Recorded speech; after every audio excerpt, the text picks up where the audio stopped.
नमस्कार, स्वागत है आप सभी का डीडी न्यूज पर। आप देख रहे हैं मिड डे प्राइम। मैं हूं ऋतु वर्मा। अगले 1 घंटे में हम बात करेंगे देश भर की बड़ी खबरों की। बताएंगे कि दुनिया भर में कौन कौन सी खबरों पर है सबकी नजर, क्या चल रहा है देश और अर्थ जगत में, और कुछ झलकियां होंगी फिल्म कला और संस्कृति के क्षेत्र से। लेकिन सबसे पहले बड़ी खबरें। संसद परिसर में धक्का मुक्की मामले में घायल हुए भाजपा सांसदों के स्वास्थ्य को लेकर कैलाश अस्पताल ने दिया अपडेट। लोअर बैक पेन, नेक, सिरदर्द और डिसबैलेंस के कारण सांसद मुकेश राजपूत का कराया जा रहा है एमआरआई। प्रताप सारंगी के सिर और बाईं आंखों में चोट और सूजन। दोनों सांसदों को और 4-5 दिन रहना पड़ सकता है अस्पताल में। अवैध बांग्लादेशी घुसपैठियों पर एजेंसियां सख्त। दिल्ली पुलिस ने घुसपैठियों के वोटर और आधार कार्ड बनाने वाले गिरोह का किया भांडाफोड़। छापेमारी कर 5 बांग्लादेशी समेत 11 लोगों को दबोचा। वेबसाइट बनाकर चला रहा था गोरखधंधा। दिल्ली पुलिस खंगाल रही है वेबसाइट का विवरण।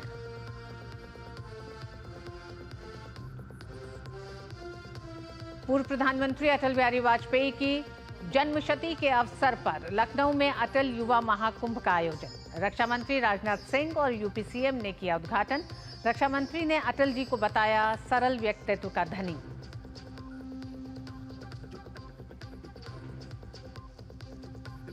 राष्ट्रीय उपभोक्ता दिवस पर केंद्र सरकार के 3 नए ऐप। उपभोक्ताओं को डार्क पैटर्न से बचाना है मकसद।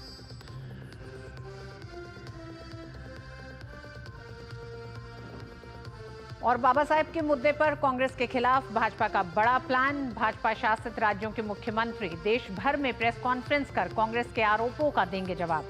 भाजपा ने कांग्रेस पर डॉक्टर अंबेडकर को लेकर दुष्प्रचार करने का लगाया आरोप।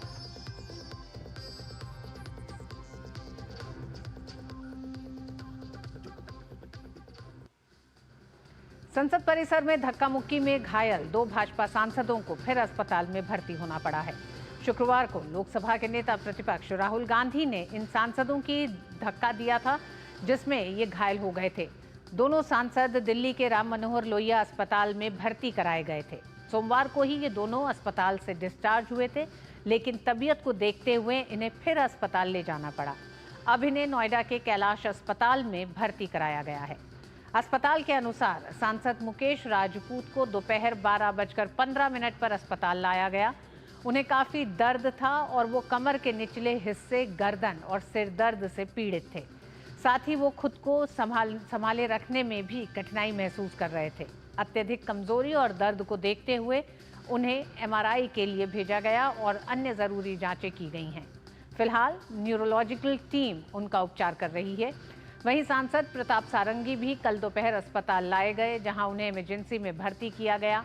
उन्हें बाईं आंख के पास सहित कई जगह चोटें आई हैं। साथ ही आंख के इर्द गिर्द सूजन बढ़ गई है। चोटिल होने की वजह से इस आंख से उन्हें हल्का धुंधला दिखाई दे रहा है। प्रताप सारंगी के सिर में भी चोट है। उनकी हालत देखते हुए अस्पताल का अनुमान है कि उन्हें कई दिन भर्ती रहना होगा।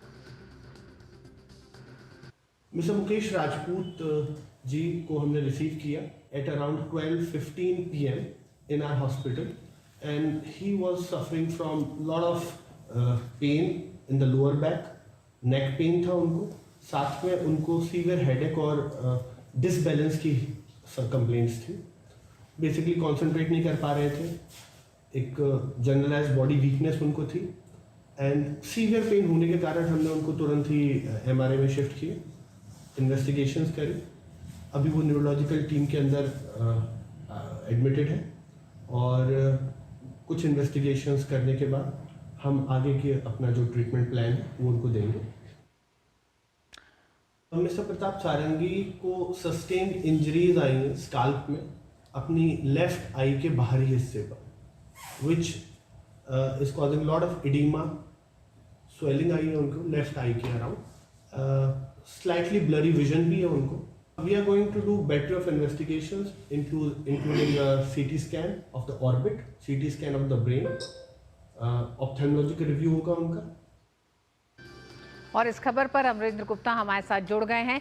अमरेंद्र, कैलाश अस्पताल के डॉक्टर्स का कहना है कि अभी कई और जांच जारी है, तो अगर हम अभी का अपडेट जानना चाहें, क्योंकि अभी कई जांच अभी बाकी हैं, लेकिन क्या दोनों ही सांसदों को ये माना जा रहा है कि वो खतरे से बाहर हैं, क्योंकि आरएमएल से डिस्चार्ज होने के बाद अब वो एक बार फिर कैलाश में उन्हें भर्ती कराया गया?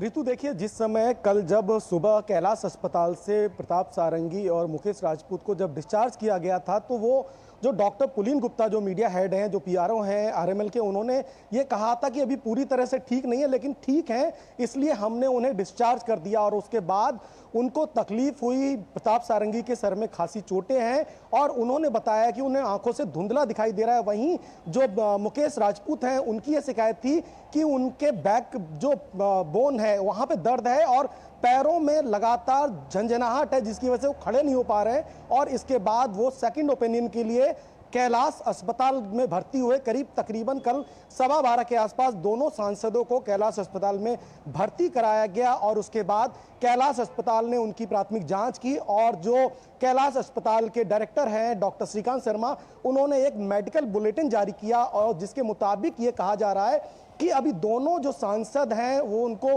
पूरी तरह से ठीक नहीं हुए। एमआरआई है वो होने हैं, कुछ और टेस्ट होने हैं, क्योंकि लगातार अगर बात करें प्रताप सारंगी की तो उनके सर पे अभी सूजन है, सर पे दर्द है, आंखों में दर्द है। तो 2 डॉक्टरों की जो टीम है उसकी निगरानी में प्रताप सारंगी जो बालासोर से सांसद हैं उनको रखा गया है। वहीं मुकेश राजपूत की लगातार ये शिकायत थी कि उनके पीठ में खासा दर्द है, पैरों में झंझनाहट है और वो अपने पैरों पर खड़े नहीं हो पा रहे हैं। लिहाजा उनकी ऑर्थोपेडिक्स डॉक्टर्स और जनरल फिजिशियन 2 डॉक्टरों की टीम उनकी भी निगरानी कर रही है। और ऐसा बताया जा रहा है, जिस तरह से डॉक्टर श्रीकांत शर्मा ने मेडिकल बुलेटिन जारी किया उसके मुताबिक ये कहा जा रहा है कि अभी जो है कई दिन तक, अभी मतलब 4-5 दिन कहें तो डॉक्टरों की ऑब्जर्वेशन में रहना है, क्योंकि पूरी तरह से वो ठीक नहीं हो पा रहे हैं। इसमें रितु में एक चीज और अपडेट कर दूं, कल जब ये दोनों अस्पताल में भर्ती हुए थे तो चूंकि इस मामले में आपको पता है कि संसद के शीतकालीन सत्र के दौरान 19 दिसंबर को जब धक्का मुक्की हुई, उसमें यह आरोप था कि राहुल गांधी ने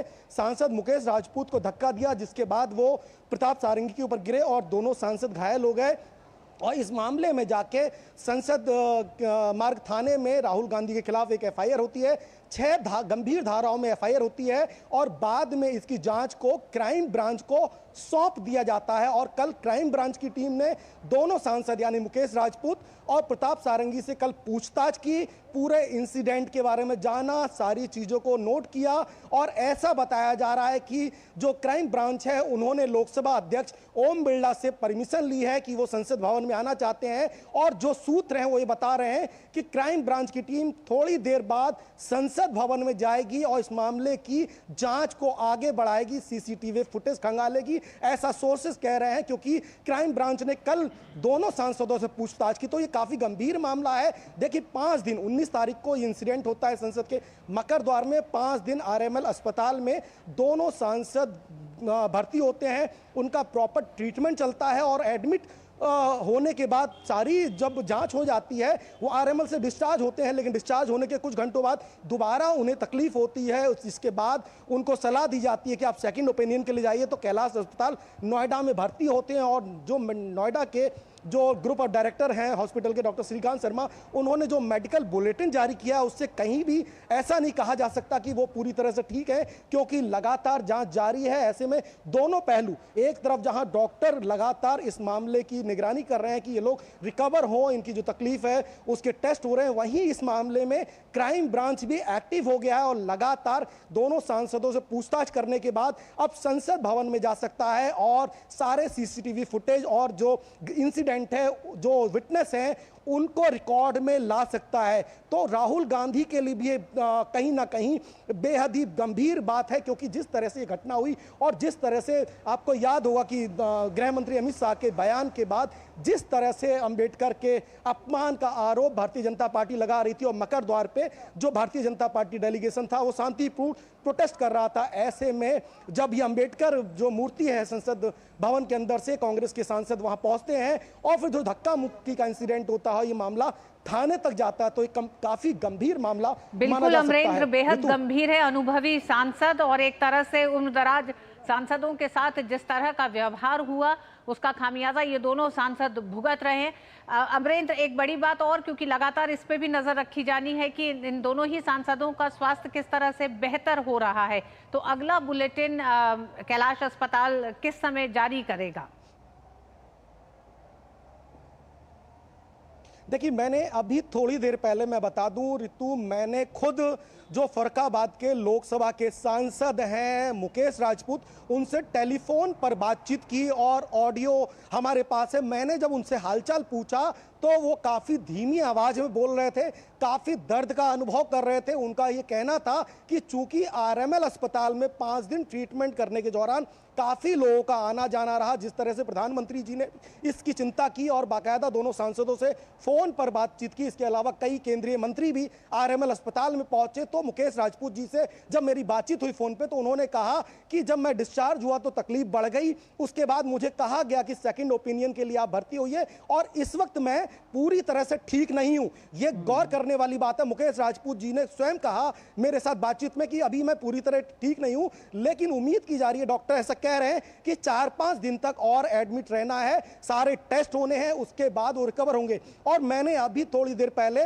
जो कैलाश हॉस्पिटल के जो डायरेक्टर हैं डॉक्टर श्रीकांत शर्मा, उनसे बातचीत की तो उन्होंने बोला कि अभी कुछ टेस्ट आने हैं, उस टेस्ट के बाद हो सकता है शाम तक कोई दूसरा मेडिकल बुलेटिन भी कैलाश अस्पताल जारी करे। तो कुल मिलाकर कहें तो अभी भी स्थिति अच्छी नहीं है दोनों सांसदों की। बिल्कुल अमरेंद्र, आप नजर बना के रखें, दोनों ही सांसदों के इस समय स्वास्थ्य को लेकर एक बड़ी चिंता जाहिर की है डॉक्टरों ने भी, और जिस तरह से आरएमएल से डिस्चार्ज होने के बाद भी तकलीफ लगातार बरकरार थी, उसके बाद अब कैलाश अस्पताल में दोनों सांसद एडमिट हैं। बहुत बहुत धन्यवाद अमरेंद्र पूरे अपडेट के लिए। और बाबा साहब के मुद्दे पर कांग्रेस के झूठ के नैरेटिव का जवाब देने के लिए बीजेपी ने बड़ा प्लान बनाया है। डॉक्टर बाबा साहब अंबेडकर के मुद्दे पर भाजपा के सभी मुख्यमंत्री अपने अपने प्रदेशों में प्रेस वार्ता कर कांग्रेस को एक्सपोज करेंगे। बीजेपी शासित राज्यों के सीएम देश भर में प्रेस कॉन्फ्रेंस करेंगे। यूपी सीएम योगी आदित्यनाथ सहित कई सीएम आज दोपहर बाद प्रेस कॉन्फ्रेंस कर पार्टी की तरफ से अंबेडकर के मुद्दे पर कांग्रेस के दुष्प्रचार का जवाब देंगे। प्रेस वार्ता का सिलसिला अगले दिनों में भी जारी रहेगा।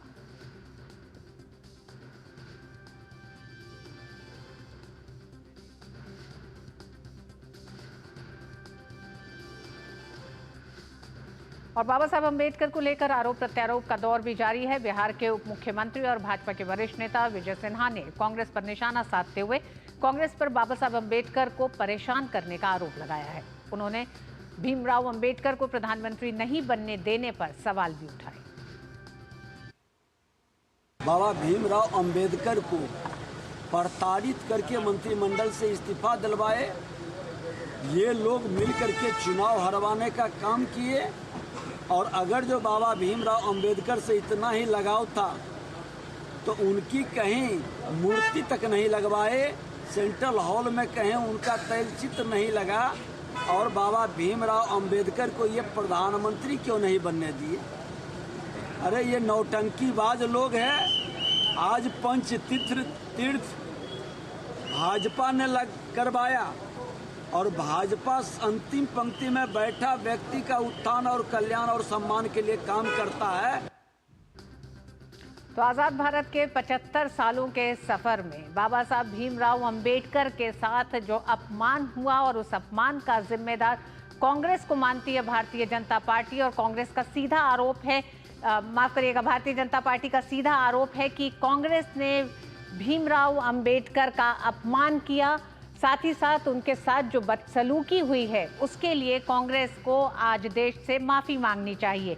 ये एक इतना बड़ा मुद्दा हो गया, और इस मुद्दे की शुरुआत संविधान को लेकर संसद में चर्चा से शुरू हुई, जहां भारतीय जनता पार्टी और सरकार के तमाम घटक दलों ने आजाद भारत के इस पूरे इतिहास के दौरान भीमराव अंबेडकर के योगदान को जहां एक तरफ देश के सामने रखा, तो वहीं दूसरी तरफ बताया कि किस तरह से पूर्व प्रधानमंत्री जवाहरलाल नेहरू से लेकर इस 70 साल के 75 साल के सफर में किस तरह से बाबा साहब अंबेडकर के साथ बदसलूकी की गई है, उन्हें अपमानित किया गया है। साथ ही साथ सदन में उन तमाम दस्तावेजों को रखा गया जिसमें कई उदाहरण दिए गए। मसलन के तौर पर जब कैबिनेट से बाबा साहब अंबेडकर ने अपना इस्तीफा दिया तो सवाल ये भारतीय जनता पार्टी लगातार कांग्रेस से कर रही है कि क्यों नहीं बाबा साहब अंबेडकर के उस इस्तीफे को सार्वजनिक किया गया।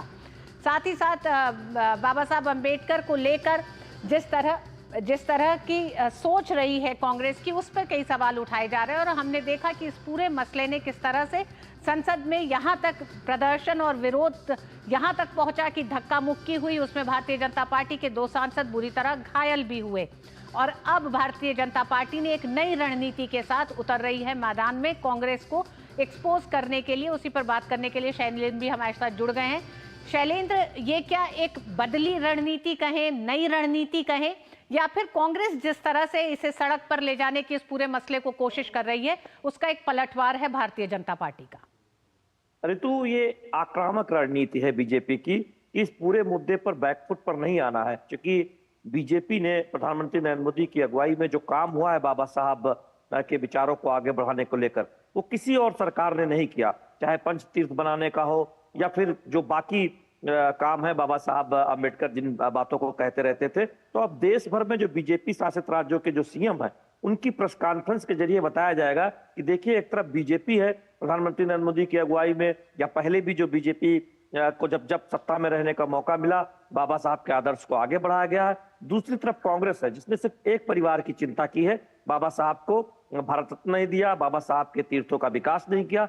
तो अब ये आक्रामक रणनीति है बीजेपी की, जिसमें योगी आदित्यनाथ सबसे पहली प्रेस कॉन्फ्रेंस बीजेपी के मुख्यमंत्री के तौर पर आज दोपहर 3 बजे करने वाले हैं। उसके बाद हेमंत बिस्वा शर्मा, विष्णुदेव साय और तमाम जो बीजेपी शासित राज्यों के मुख्यमंत्री है, वो आज करीब आधा दर्जन मुख्यमंत्री बीजेपी के आज प्रेस कॉन्फ्रेंस करेंगे।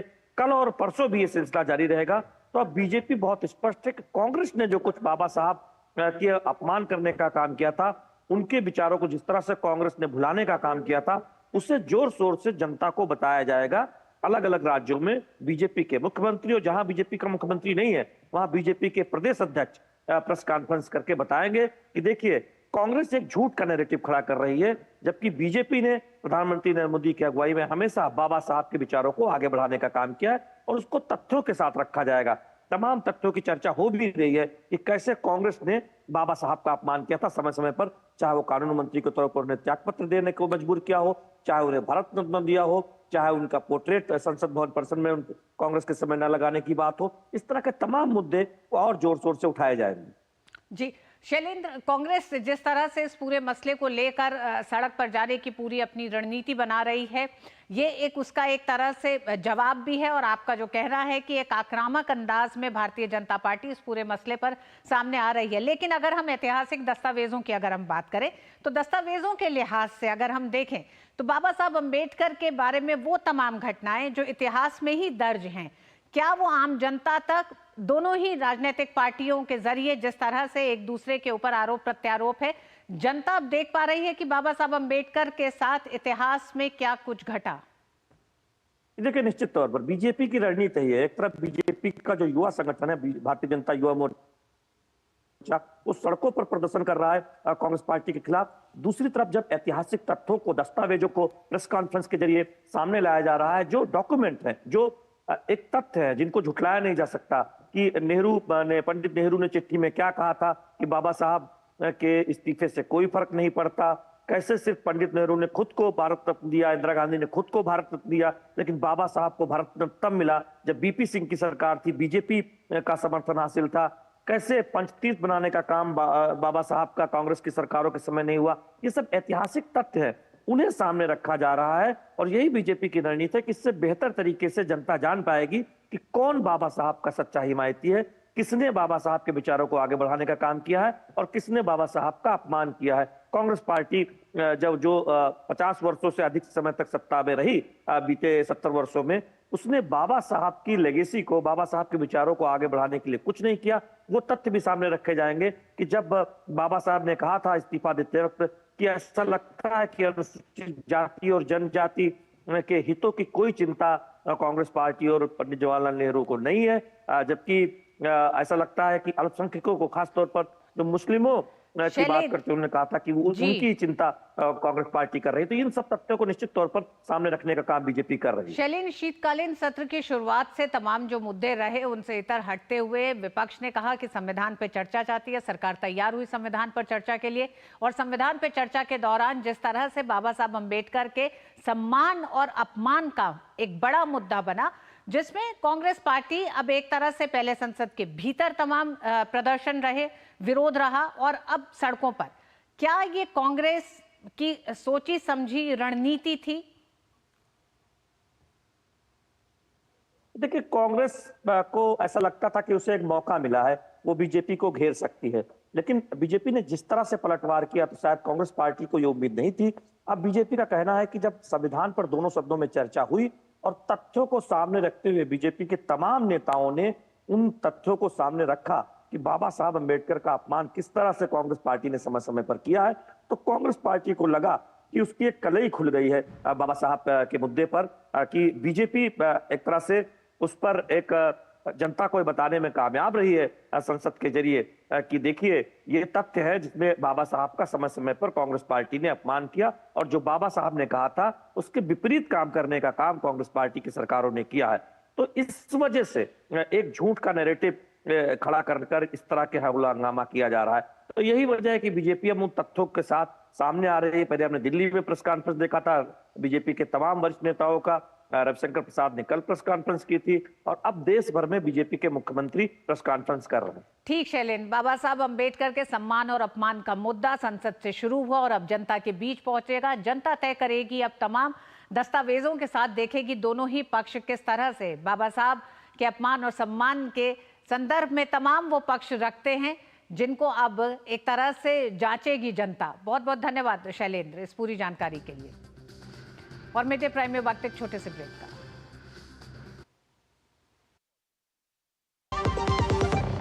आज सुनो, खाने में कोई स्वाद नहीं है। अरे किफायती लाल सस्ते वाले दाल मसाले स्वाद हुआ बेकार, एकदम बकवास। इधर कीमती लाल को देखो खाना बना कमाल, MDH की हल्दी मिर्ची धनिया करे कमाल। ये रंग दे, ये खुशबू दे, ये तीखा, ये कम पड़े, समझे किफायती लाल का निराला MDH मसाला।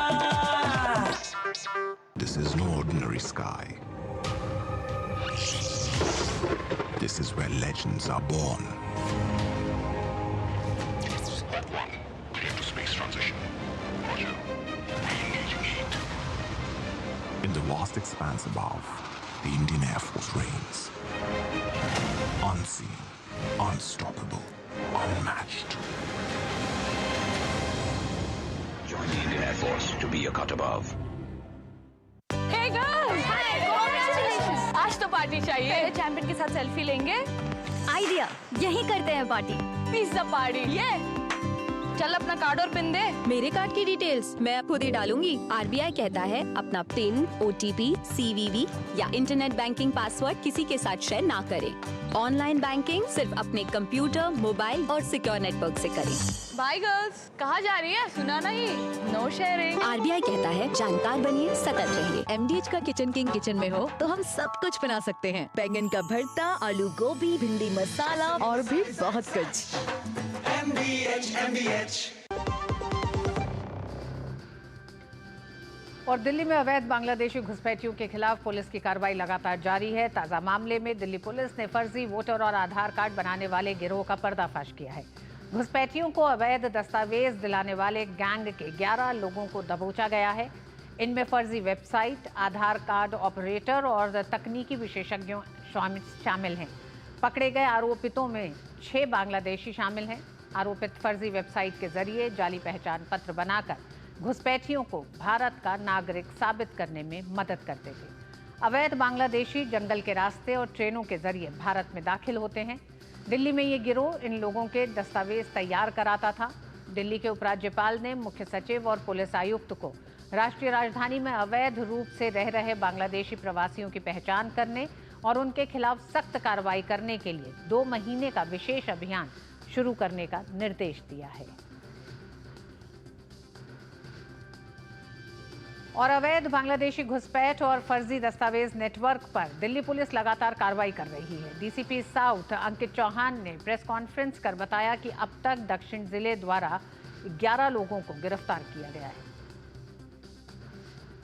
5 बांग्लादेशी नागरिक गिरफ्तार किए हैं, साथ ही साथ 6 और आदमी गिरफ्तार किए हैं जिन्होंने उनको नकली सर्टिफिकेट्स, आधार कार्ड्स, वोटर कार्ड बनाने में मदद करी थी। हमारा मामला शुरू होता है संगम विहार के एक मर्डर केस से, जहां पे इन 5 में से 4 लोग सस्पेक्ट्स थे।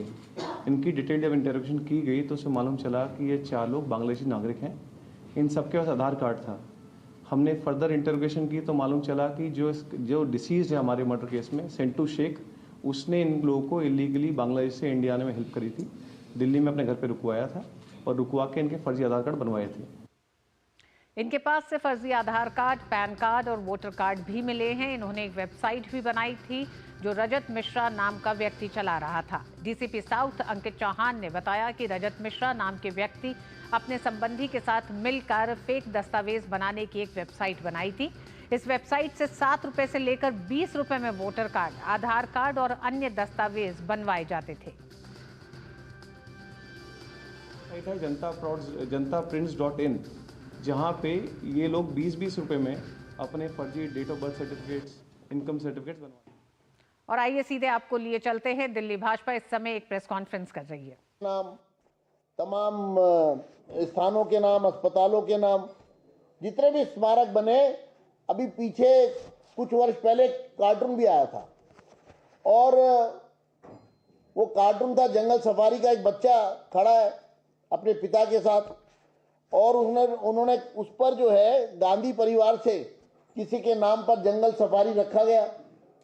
तो बच्चे ने अपने पापा से कहा कि इस देश में क्या इस परिवार के अलावा कोई और नहीं है क्या? और पिता जो है वो सोच रहा है, यानी छोटा सा बच्चा भी इस बात को सोच रहा है कि ये पूरा देश एक परिवार से ही चलता है। जैसे दुनिया सोचती है जैसे पूरे देश में गांधी ही है, नेहरू है, इंदिरा गांधी है, संजय गांधी है, राजीव गांधी है। तो ये जो पूरी सोच है। और आपको एक इतिहास की बात और बताना चाहता हूं कि माउंटबेटन, एडविना माउंटबेटन को जब पत्र लिखा नेहरू जी ने डॉक्टर भीमराव अंबेडकर के रिजाइन करने के बाद, तो उन्होंने कहा कि मुझे बहुत खुशी हो रही है कि अंबेडकर मंत्रिमंडल से निकल गया। जो खुशियां मनाते हैं। और डॉक्टर साहब ने जब इस्तीफा दिया तो वो प्रताड़ित महसूस कर रहे थे, अपमानित महसूस कर रहे थे, वो बहुत दुखी थे, वो बहुत एक प्रकार से अपने साथ दुर्व्यवहार उनके साथ हो रहा था। यानी कि नेहरू चूंकि बहुत पावरफुल थे, उन्होंने उनकी पीड़ा को, उनको पीड़ित किया, उनको प्रताड़ित किया। उनके मन में इस प्रकार के भाव उत्पन्न हुए कि उन्होंने उस सारी व्यवस्था में, उस सारे वातावरण में उन्होंने अपने पद से त्यागपत्र दे दिया। उनका त्यागपत्र भी छुपा लिया गया, जन सामान्य के सामने नहीं आने दिया और स्वयं पत्र लिखकर अपनी खुशी जाहिर कर रहे कि ये निकल गया, बहुत बढ़िया हो गया। ये कैसे आज बाबा साहब के सम्मान की बात कर रहे हैं, जिन्होंने हमेशा तिरस्कार किया, जिन्होंने हमेशा उनको प्रताड़ित किया, उनका नाम मिटाने की कोशिश की, कभी उन्हें किसी राष्ट्रीय सम्मान से सम्मानित नहीं किया, कभी उनके कोई एक भी वो बता दे कि उन्होंने उनकी स्मृति स्थल बनाया। और आज ढोंग कर रहे हैं, नौटंकी कर रहे हैं। कांग्रेस को इस बदसलूकी पर माफी मांगनी चाहिए। इस पर मैं कहना चाहता हूं कि दिल्ली में पार्लियामेंट के अंदर आदरणीय देश के गृह मंत्री श्री अमित शाह जी के बयान को तोड़ मरोड़ कर, एडिट करके उसका एक भाग, यानी पूरे बयान में से एक भाग निकाल के जिस तरह का प्रेस कॉन्फ्रेंसेस करके कुप्रयास किया जा रहा है मुद्दा बनाने का, ये बहुत शर्म की बात है कांग्रेस के लिए। कांग्रेस जो है, मैं कांग्रेस को बताना चाहता हूं उसकी दाल नहीं गलेगी इससे। बाबा साहब अम्बेडकर के मसले पर कांग्रेस पर पलटवार करते हुए भारतीय जनता पार्टी के राज्यों के मुख्यमंत्री प्रेस कॉन्फ्रेंस करेंगे, आज से ही शुरू करेंगे। और एक तरह से ये देखा जा सकता है कि दिल्ली प्रदेश अध्यक्ष विजेंद्र गुप्ता ने इस प्रेस कॉन्फ्रेंस को कर एक बार फिर कांग्रेस पर हमला बोला है। आइए बात करते हैं कि किस तरह से अवैध बांग्लादेशियों को लेकर जो धरपकड़ की जा रही है और उसका एक सिंडिकेट जिसका भांडाफोड़ किया है दिल्ली पुलिस ने। डीसीपी ने बताया कि ये घुसपैठिए जंगल के रास्ते भारत की सीमा में दाखिल होते हैं, इसके बाद ये लोग ट्रेन या बस के जरिए दिल्ली पहुंच जाते हैं। इन्होंने जो ये सिंडिकेट पूरा है, एक तो इनका नेक्सस है जो भारत में जंगल के रास्ते ये लोग आते हैं और वहाँ से ट्रेन से ट्रैवल करके या फिर बसों से ट्रैवल करके ये लोग दिल्ली पहुँचते हैं। जब यहाँ पर ये आ जाते हैं तो ये नेक्सस जो है साहिल, रंजीत, अफरोज़ और सेंटू शेख जो मेन आदमी था, इनके साथ मिलकर ये लोग अपने फर्जी आधार कार्ड डॉक्यूमेंट्स बनाते हैं और यहीं पर रहना स्टार्ट कर देते हैं। हमने साउथ डिस्ट्रिक्ट में जो उसके बाद ड्राइव चलाई, हमारे को सेंटू शेख के घर से 4 नकली वोटर कार्ड भी मिले थे, 21 आधार कार्ड मिले थे और 6 पैन कार्ड मिले थे। हमने इनकी फर्दर इन्वेस्टिगेशन कर रहे हैं कि किससे कैसे कैसे चीज़ें बनी हैं। और ऋषि कुमार इस खबर पे हमारे साथ जुड़ गए हैं। ऋषि, दिल्ली पुलिस की ये बड़ी कार्रवाई देखी जा रही है अवैध बांग्लादेशियों की धरपकड़ को लेकर, और क्या तमाम तथ्य हैं जो सामने आए हैं? क्योंकि ये जो पूरा सिंडिकेट है जो एक लंबे समय से काम कर रहा था वो महज इन 11 और 5 लोगों के बीच ही तक सीमित नहीं है, तो क्या बड़े और तमाम तथ्य सामने आ रहे हैं? देखिए ऋतु, अगर इस पूरे मसले को देखें तो समस्या बहुत बड़ी है और ये आज की नहीं है, बहुत पहले की समस्या है। और जो बांग्लादेशी घुसपैठिए हैं वो लंबे समय से भारत में घुसपैठ करते रहे हैं और ये भारत के लिए बहुत बड़ी समस्या हमेशा से रही है। अब ये दिल्ली में जिस तरीके से हम देखें तो इसकी शुरुआत अभी 10 दिसंबर को दिल्ली के उपराज्यपाल ने इस मामले में दिल्ली पुलिस को कहा था कि आप इस मामले में गहन तफ्तीश और जांच अभियान शुरू करें ताकि इस तरीके से जो दिल्ली और आसपास के इलाकों में जो घुसपैठिए हैं उनकी पहचान की जा सके।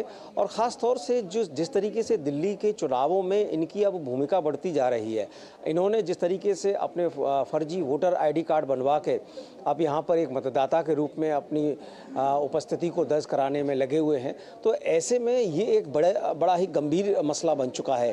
तो इसी अभियान में जैसे कि दिल्ली पुलिस के DCP साउथ ने भी बताया कि एक हत्या के मामले में जब ये गहन उसकी तफ्तीश कर रहे थे तब इन्हें ये पता चला कि ये जो लोग इस हत्या में शामिल हैं इनका क्या रूट रहा है, कैसे आए हैं, कौन लोग हैं ये।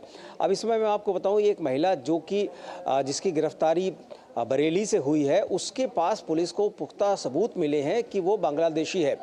उसके मोबाइल में बांग्लादेशी नागरिक होने के पूरे प्रमाण मिले हैं, उसका जन्म प्रमाण पत्र हासिल किया है पुलिस ने और उसके जरिए वो इस्टेब्लिश हो रहा है कि वो बांग्लादेशी है। इसी तरीके से अन्य लोगों जो 5 लोग हैं उनके मामले में दिल्ली पुलिस ने कंफर्म किया है कि ये बांग्लादेशी हैं। बाकी के जो लोग हैं 6 लोग वो इनकी मदद करते थे और यहाँ तक कि एक वेबसाइट बनाकर, तो तमाम वेबसाइट बनाकर इन लोगों ने बड़े स्तर पर इन लोगों की फर्जी डॉक्यूमेंट बनाए गए। और इसमें सबसे दिलचस्प बात यह है कि जो आधार कार्ड बनाए जा रहे थे और जो UID नंबर जनरेट किया जा रहा था, वो जो UID की जो ओरिजिनल वेबसाइट है वो भी उसको पकड़ पाने में असक्षम हो रही थी।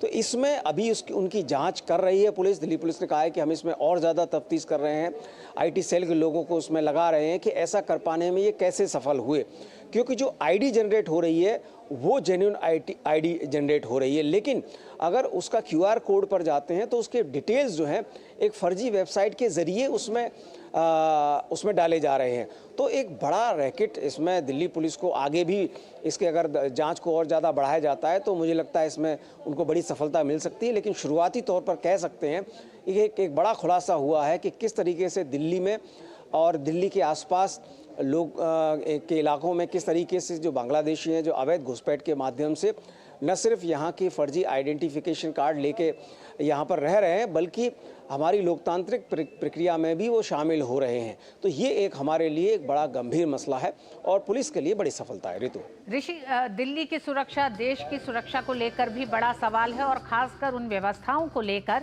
जिन व्यवस्थाओं के तहत आधार कार्ड, वोटर ID जारी किए जाते हैं, अगर ये फर्जी हैं और अगर इनका सत्यापन या इनका पकड़ा जाना, जो असल आपका पूरा मैकेनिज्म है इन आधार कार्ड और वोटर ID को जारी करने का, अगर वो भी नहीं इन्हें पकड़ पा रहा है तो ये बड़ा सवाल है। तो मतलब धरपकड़ जब हो रही है, 11 लोगों की धरपकड़ की गई है, उस सिंडिकेट का भांडाफोड़ हुआ है, क्या इसमें अधिकारी स्तर पर भी लोग कहीं शामिल हैं इस फर्जी वेबसाइट के इतने चलने पर, साथ ही साथ इन तमाम कार्डों के जारी होने पर? और आज हम जानते हैं ऋषि, आप कुछ भी करने जाएंगे तो आपको आधार का यूआईडी नंबर देना ही देना है हर जगह। बिल्कुल, देखिए जिस तरीके से यूआईडी नंबर के आधार पर देश में तमाम योजनाएं चल रही हैं, तमाम जगह पर आप अपना प्रवेश कर सकते हैं। आप किसी भी जगह का अगर आपको कोई प्रवेश पत्र हासिल करना है तो आधार कार्ड के आधार पर, यहाँ तक कि अगर हम कहें कि 26 जनवरी पर जिस तरीके से जो लोग देखने जाते हैं वहाँ पर भी आधार कार्ड के आधार पर ही उनको प्रवेश मिल जाता है। तो ये सुरक्षा का तो बहुत बड़ा मसला है ही, लेकिन हमारी बाकी की भी जितनी भी व्यवस्था है उसके लिए एक चुनौती है, क्योंकि आधार कार्ड अगर बनाने में ये गैंग सफल हो रहा है और अभी दिल्ली पुलिस को ये गहन जांच करनी है कि इसमें किस स्तर तक जो लोग संदिग्ध लोग जो हैं वो इनके साथ मिले हुए हैं, क्योंकि जो 11 लोग गिरफ्तार किए गए उनमें से 5 बांग्लादेशी हैं, बाकी 6 लोग तो यही के लोग हैं जो उनके साथ जुड़े हुए हैं। और अगर 10-10, 20-20 रुपए में मात्र अगर वो वेबसाइट चलाकर लोगों के अवैध लोगों के जो अगर सुविधाएं मुहैया करा रहे हैं तो आप अंदाज़ा लगा सकते हैं कि कितने बड़े स्तर पर ये काम फैला हुआ हो सकता है। तो इस मसले में दिल्ली पुलिस ने जिस तरीके से जो डॉक्यूमेंट उन्होंने जो कैप्चर किए हैं उसमें पैन कार्ड फर्जी मिले हैं, उनको आधार कार्ड फर्जी मिले हैं, वोटर कार्ड फर्जी मिले हैं, और मोबाइल और जो लैपटॉप हैं वो तो उन्होंने जब्त किए ही हैं। बाकायदा एक सेंटर बना के ये लोग ऑपरेट कर रहे थे। तो ये बड़ी चुनौती है और आने वाले समय में अगर और ज़्यादा इस पर गहन जांच और तफ्तीश होती है तो मुझे लगता है कि दिल्ली पुलिस को और ज़्यादा कुछ सफलताएं हासिल हो सकती हैं। कुछ और बड़े खुलासे भी आने वाले समय में सामने आएंगे। बहुत बहुत धन्यवाद ऋषि पूरी जानकारी के लिए।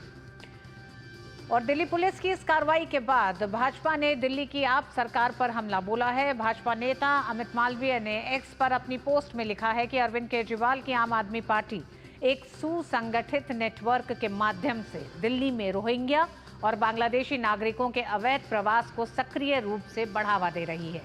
इस राष्ट्र विरोधी अभियान से ध्यान हटाने के लिए उन्होंने भाजपा पर पूर्वांचलियों के वोटर कार्ड रद्द करने का झूठा आरोप लगाया।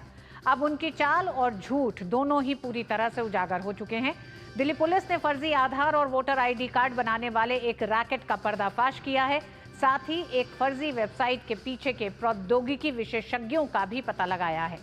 उन्होंने पूर्वांचली महिलाओं के वोटर कार्ड रद्द करने के केजरीवाल के निराधार दावे को भी खारिज कर दिया है। अरविंद केजरीवाल बड़ी मुश्किल में फंस गए हैं।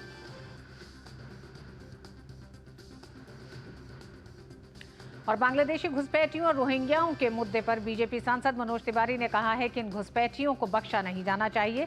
मनोज तिवारी ने कहा कि हमें पूरा भरोसा है कि इस गिरोह के तार अरविंद केजरीवाल और उनके विधायकों से जुड़े होंगे। बहुत सुंदर पहल हुई है। देखो जी, कोई भी, हम मानवता के समर्थक हैं, हम इंसानियत में विश्वास करते हैं। हमारे देश के बच्चों का अधिकार दूसरे देश के इलीगल घुसपैठिए क्यों छीने? और हम इनको चिन्हित करके हम इन्हें कोई सजा देने की बात नहीं कर रहे हैं। इनको डिटेंशन सेंटर में ले जाइए और इनको जिस देश से आए हैं इलीगल घुसपैठ करके उस देश में भेजेंगे। राज्यसभा सांसद स्वाति मालीवाल ने दिल्ली के स्वास्थ्य मॉडल को लेकर आम आदमी पार्टी पर जमकर निशाना साधा है। सोशल मीडिया प्लेटफॉर्म एक्स पर मालवीय ने एक वीडियो शेयर किया है जिसमें वह खुद दिल्ली के अस्पतालों का जायजा ले रही हैं।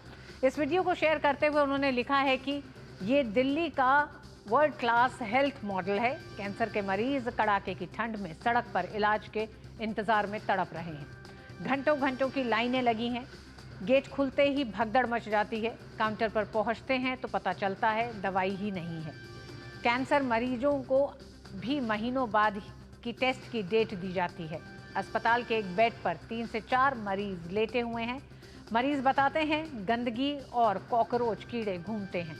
स्वाति मालीवाल ने दिल्ली सरकार से सवाल पूछा है कि जो आजकल घर घर फर्जी स्वास्थ्य गारंटी कार्ड बांट रहे हो, कभी अपने महल से बाहर निकलकर गरीब जनता का हाल देखा है? आगे लिखा कि दिल्ली के सरकारी अस्पतालों का बुरा हाल है। जनता बिना इलाज दवा के मर रही है। फर्जी गारंटी कार्ड बांटकर जनता से झूठ बोला जा रहा है। दिल्ली के 2 और सरकारी अस्पतालों का हाल देखकर आई हूं। आज फर्जी स्वास्थ्य क्रांति का खुलासा करूंगी। और भाजपा की तरह ही कांग्रेस भी अरविंद केजरीवाल पर लगातार हमलावर है। दिल्ली कांग्रेस अध्यक्ष देवेंद्र यादव ने कहा है कि अरविंद केजरीवाल ने जितने भी वादे जनता से किए थे वे सभी अधूरे हैं। केजरीवाल जी के जो सरकार है आज इस समय, उससे लोगों का तो विश्वास उठ ही चुका है। कहीं ना कहीं आप देखते होंगे, चाहे वो सीएजी की रिपोर्ट्स हों, कोर्ट के कहने के बावजूद भी वो आज तक टेबल नहीं हो पा रही हैं। यमुना की बात है, यमुना पूरी तरीके से दूषित है, हम सबको मालूम है। आज वो गलती मानकर अपने आप को एक उससे एस्केप करना चाहते हैं, लेकिन जितने भी वादे इन लोगों ने किए थे वो कहीं ना कहीं अधूरे हैं और आज उस धोखे से लोग परेशान होकर ही आज आम आदमी पार्टी से लोगों को विमुख होना पड़ा है।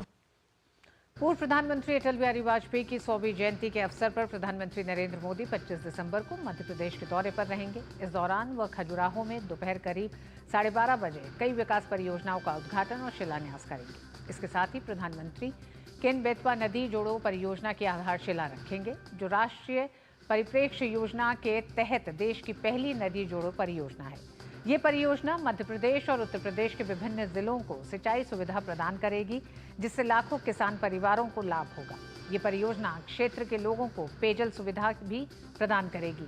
इसके साथ ही ये जल विद्युत परियोजनाएं हरित ऊर्जा में 100 मेगावाट से अधिक का योगदान देंगी। ये परियोजना रोजगार के कई अवसर पैदा करने के साथ साथ ग्रामीण अर्थव्यवस्था को भी मजबूत करेगी।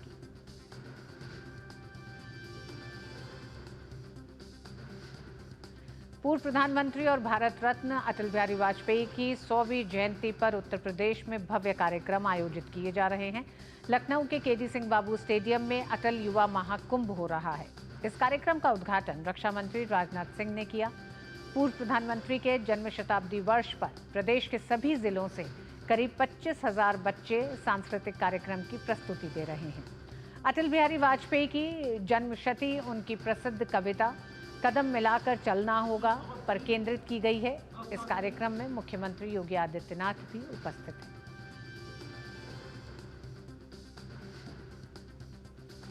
दिल्ली हाईकोर्ट ने आम आदमी पार्टी के पूर्व पार्षद ताहिर हुसैन की नियमित जमानत याचिका पर दिल्ली पुलिस को नोटिस जारी किया।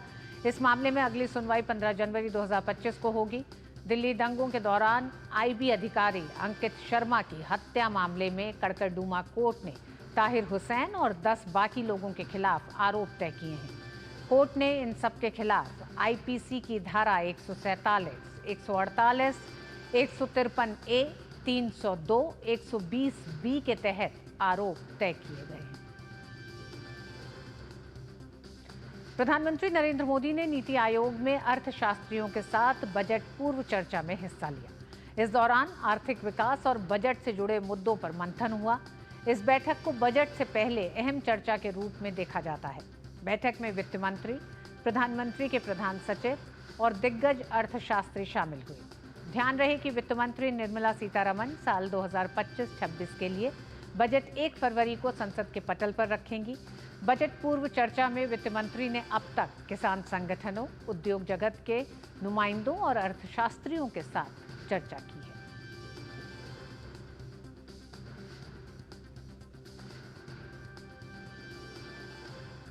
पहाड़ों में बर्फबारी और मैदानी इलाकों में बूंदाबांदी से ठिठुरन बढ़ गई है।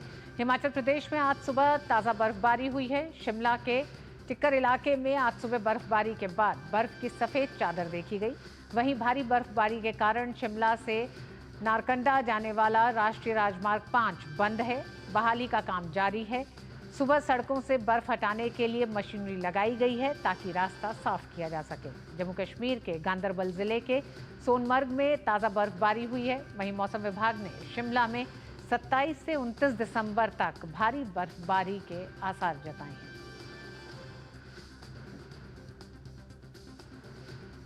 और उधर लद्दाख के पूरे क्षेत्र में तापमान 0 से नीचे पहुंच गया है। भारत चीन सीमा स्थित न्योमा में तापमान लगातार नीचे गिर रहा है। कुछ क्षेत्रों में तापमान 0 से 17 डिग्री नीचे पहुंच गया है। लद्दाख कड़ाके की ठंड की गिरफ्त में आ गया है। आज सुबह बर्फबारी होने से शीतलहर का प्रकोप और बढ़ गया। लेह क्षेत्र में मौसम की पहली बर्फबारी हुई है। 3 दिनों से धूप नहीं निकलने के कारण पानी की आपूर्ति कम हो गई है। इससे स्थानीय स्तर पर कम बिजली का उत्पादन भी हो रहा है। दूसरी तरफ बिजली की मांग में जबरदस्त इजाफा हुआ है।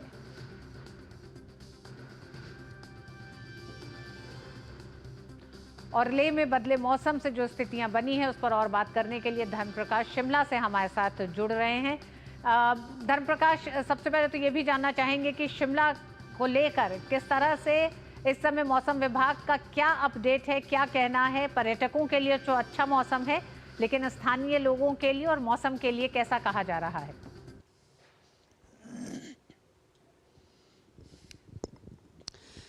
बिल्कुल, देखिए पर्यटकों के लिए तो काफ़ी अच्छा मौसम है और इसी मौसम के लिए पर्यटक पूरे देश से हिमाचल का रुख करते हैं, राजधानी शिमला का खासतौर से रुख करते हैं। लेकिन स्थानीय जनजीवन इसकी वजह से काफ़ी ज़्यादा प्रभावित हो रहा है। 23 और 24 दिसंबर के लिए मौसम विभाग ने जो अलर्ट जारी किया था उसको देखते हुए जो आवाजाही है सैलानियों की, पर्यटकों की जो इनफ्लो है वो काफ़ी ज़्यादा बढ़ गया था और आने वाले दिनों में ये और भी ज़्यादा बढ़ सकता है। लेकिन इसकी वजह से जो सड़क यातायात है या फिर जो पेयजल व्यवस्था है, बिजली व्यवस्था है, उस पर काफ़ी ज़्यादा असर पड़ा है। अभी के अपडेट की अगर बात करें तो प्रदेश भर में करीब 170 से ज़्यादा सड़कें ऐसी हैं जो बंद पड़ी हैं और इसमें भी सबसे ज़्यादा सड़कें राजधानी शिमला की हैं। 89 रूट्स ऐसे हैं शिमला के जो इस बर्फबारी के बाद बंद पड़े हैं, जहां पर आवाजाही बंद है। और इसके अलावा इसमें जो है वो शिमला के जो ऊपरी क्षेत्र खास तौर से हैं, जिसमें आपका चौपाल का क्षेत्र है, रोडू का क्षेत्र है, रामपुर, कुपवी, डोडरा क्वार, ये सारे वो इलाके जो शिमला के ऊपरी शिमला में आते हैं, वहाँ के लिए यातायात पूरी तरह से बंद है। साथ ही साथ जो बिजली व्यवस्था है उस पर भी इसका असर पड़ा है। 500 से ज़्यादा जगहों पर बिजली बाधित हुई है प्रदेश के 6 जिलों की अगर बात करें। और इसके अलावा भी जो पेयजल व्यवस्था है उस पर भी काफ़ी ज़्यादा असर पड़ रहा है। सैलानियों की बात करें तो कल शाम से लेकर जो रोहतांग टनल है उसके साउथ पोर्टल पर काफ़ी ज़्यादा जो तादाद है टूरिस्ट की वो हो गई थी। इसकी वजह से नॉर्थ पोर्टल को बंद करना पड़ा है। 1000 के आसपास गाड़ियाँ वहाँ पर फंस गई थी, जिनको निकालने का काम, रेस्क्यू का काम लगातार जारी है। पुलिस प्रशासन के साथ साथ स्थानीय प्रशासन के साथ साथ होमगार्ड्स के जवान भी लगे हुए हैं और यातायात को सुचारू बनाए रखने के लिए, सैलानियों को किसी तरह की दिक्कत ना हो इस बात को लेकर, इस बात को श्योर करने के लिए लगातार जो प्रशासनिक अधिकारी हैं, प्रशासनिक कर्मचारी हैं, वो मैदान पर डटे हुए हैं। धर्मप्रकाश, हिमाचल का वित्तीय संकट किसी से छुपा नहीं है। ऐसे में इतनी बड़ी तादाद में जब पर्यटक शिमला पहुंच रहे हैं तो किस तरह की तैयारी व्यवस्थाओं की है? क्योंकि अब जब हम ये देख रहे हैं, आपने बताया कि तकरीबन 89 ऐसे रास्ते हैं जो बर्फबारी से एक तरह से बंद पड़े हैं, तो इसमें बहुत से ऐसे रास्ते हैं जो हाईवेज वाले हैं और उनमें भी अगर पर्यटक थम जा रहे हैं तो फिर पूरी व्यवस्था पे एक बड़ा असर पड़ता है।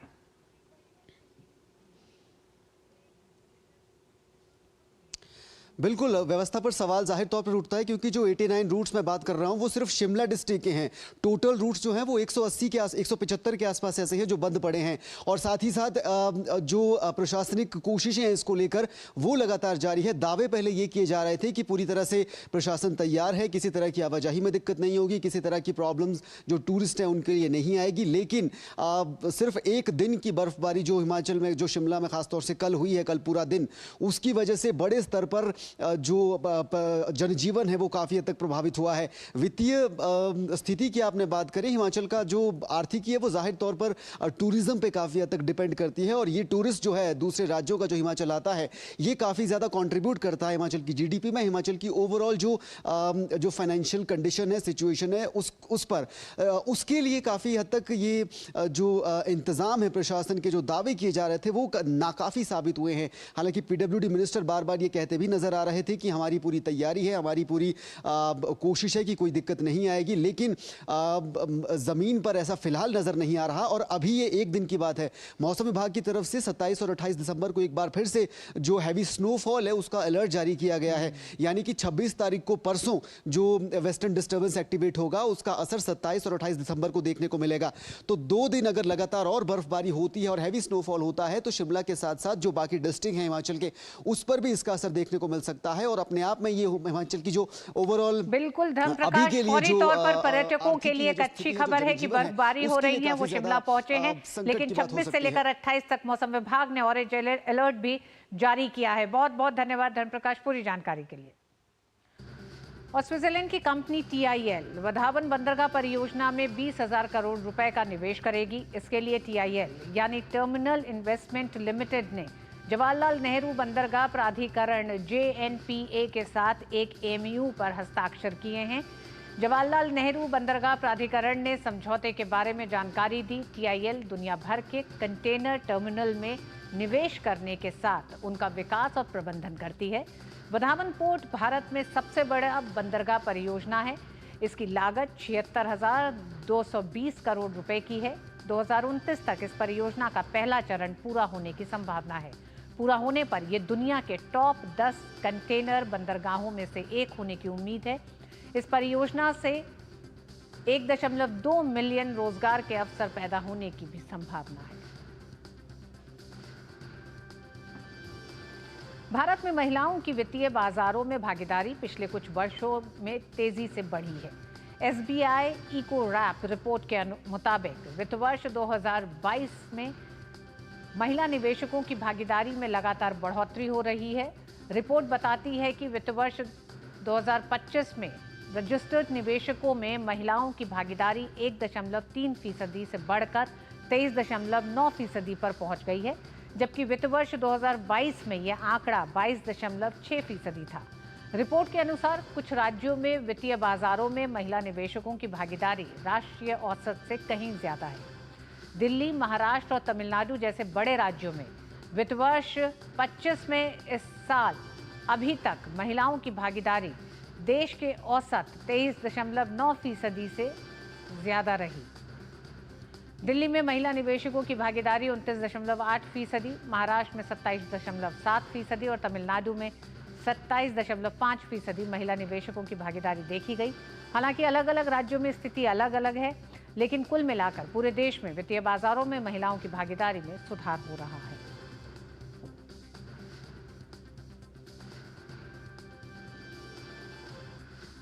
MSME निर्यात में 4 वर्षों में 3 गुना से अधिक का उछाल देखने को मिला है।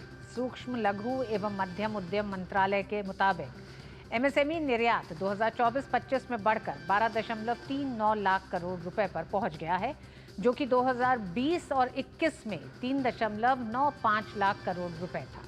इसके साथ देश में निर्यात करने वाली सूक्ष्म, लघु और मध्यम एंटरप्राइजेस की संख्या 2024-25 में बढ़कर 1,73,350 हो गई है, जो कि 2020-21 में 52,849 थी। मंत्रालय ने कहा है कि भारत तेजी से खुद को ग्लोबल इकोनॉमिक पावर हाउस के रूप में स्थापित कर रहा है। MSME सेक्टर में इसमें बड़ी भूमिका निभा रहा है। इसके माध्यम से देश में इनोवेशन को आगे बढ़ाने, रोजगार पैदा करने और निर्यात प्रतिस्पर्धा बढ़ाने में मदद मिल रही है। ICC अंडर-19 महिला T20 विश्व कप 2025 के लिए भारतीय दल का ऐलान कर दिया गया है। निकी प्रसाद को कप्तान चुना गया है। ये प्रतियोगिता 18 जनवरी से 2 फरवरी तक मलेशिया में खेली जाएगी। भारतीय टीम प्रतियोगिता की डिफेंडिंग चैंपियन है। भारत और वेस्टइंडीज की महिला क्रिकेट टीम के बीच खेली जा रही वनडे सीरीज का दूसरा मैच आज वडोदरा में खेला जा रहा है। पहला मैच जीतने के बाद भारतीय टीम सीरीज में 1-0 से आगे है।